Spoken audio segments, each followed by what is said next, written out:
মাজরার কাজে তাদেরকে আমি আজকে একটা মেসেজ শেয়ার করব। সেটা দুম্বার বুক।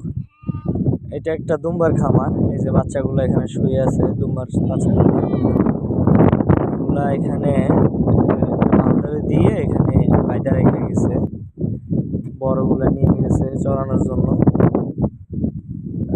আপনারা যদি মাজরার কাজে আসেন, আপনাদের এরকম একটা থাকার ঘর দিতে পারে, আবার নাও দিতে পারে, তাঁবুতে থাকতে হইতে পারে, তাঁবুতে থাকতে হইতে পারে। আর এরকম একটা পানির গাড়ি পাবেন।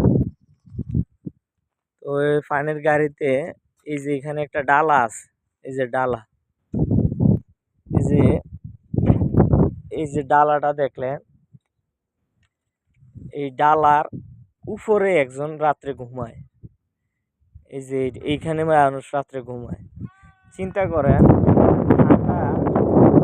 ঠান্ডা যে কি পরিমাণ ঠান্ডা পড়ে বলা।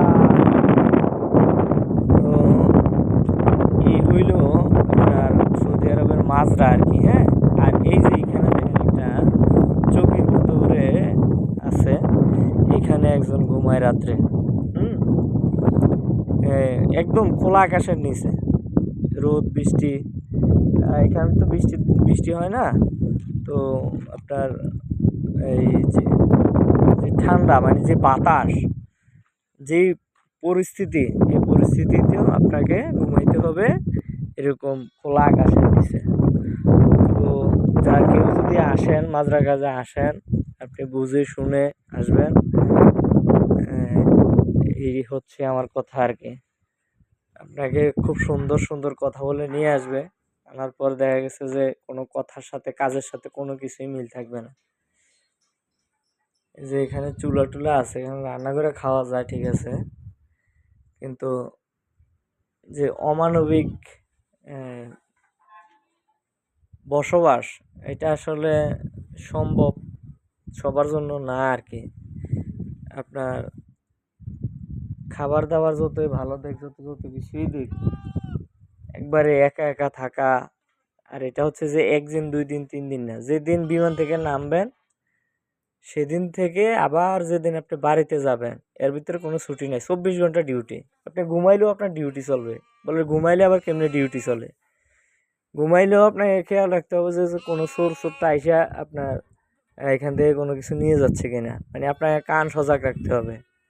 হ্যাঁ, আর আপনার ডিউটি তো সন্ধ্যা থেকে সকালে আপনার মানে যেটা কায়িক পরিশ্রম, সেই কায়িক পরিশ্রমটা আপনাকে কিন্তু 24 ঘন্টায় এই 12 ঘন্টাই করতে হবে, 6টা থেকে 6টা। মানে সূর্য যতক্ষণ আছে, সূর্য উঠে গেছে, আপনি উঠে যাবেন ঘুম থেকে, এরপর সূর্য যতক্ষণ আছে ততক্ষণই আপনাকে কাজ করতে হবে।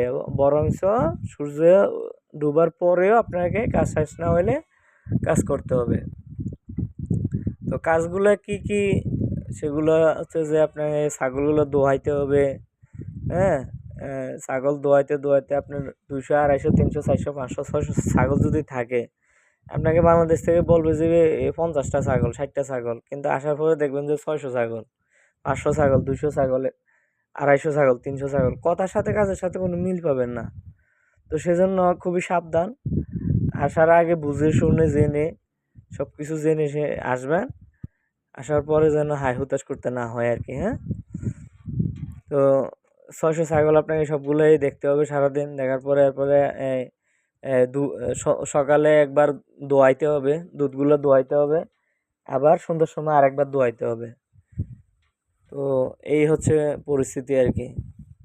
তো এটাই আমি এতটুকুই বলবো, মাজরা কাজে আসার আগে আপনারা ভালোভাবে জেনে শুনে আসবেন। যতই নিজের বাপে নিয়ে আসুক, নাহলে নিজের ভাইয়ে নিয়ে আসুক, নাহলে নিজের আত্মীয় স্বজন যেয়ে নিয়ে আসুক, মাজরার কাজ বললে একটু বুঝে শুনে আসবেন।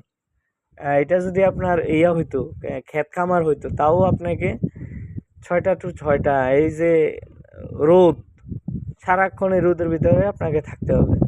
এখানে কোনো গাছটা কোনো কিছুই নাই। হ্যাঁ, আপনি যে একটু গাছের নিচে বসবেন বা এরকম কোনো পরিস্থিতি সিস্টেম নাই, এখানে কোনো গাছটা নাই। তো তো বাড়িঘর তো নাই, একা একা থাকতে হবে, এই হিসাবে দিন কাটাইতে হবে আর কি। আর কোনো ছুটি নেই, আপনার কোনো ছুটি নেই। যেদিন আসছেন আর যেদিন বাড়িতে যাবেন সেদিন থেকে সেদিন পর্যন্ত আপনার কোনো ছুটি নেই, যে একদিন ছুটি কাটাবেন ওইরকম কোনো ছুটি নেই। আসসালামু আলাইকুম।